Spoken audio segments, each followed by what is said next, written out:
Depuis le sacre historique des jumeaux dans l'Hexagone face au CS Plédran, le parcours des Violets en Coupe de France force naturellement le respect, même de la part des supporters adverses.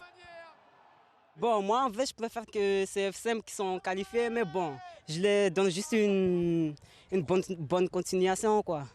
Juste comme ça, après on verra. Ça fait de nous une fierté d'être connus en France, dans d'autres autres départements de la France et un peu dans des autres pays qu'on n'est pas trop connus. 20 ans après la première participation d'un club de l'Île-aux-Lagons au 7e tour de la compétition reine française du ballon rond, le football mahorais semble avoir trouvé la bonne recette.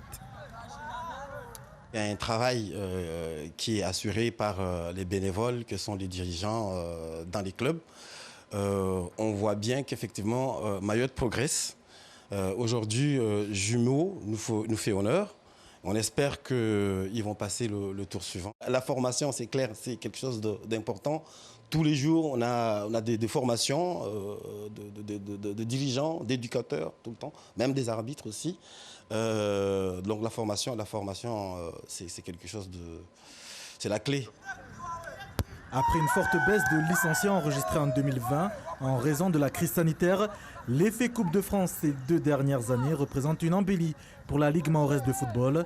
Pour la saison 2021-2022, la LMF s'attend à 3000 licenciés supplémentaires, soit un total de plus de 12 000 joueurs sur l'ensemble du territoire.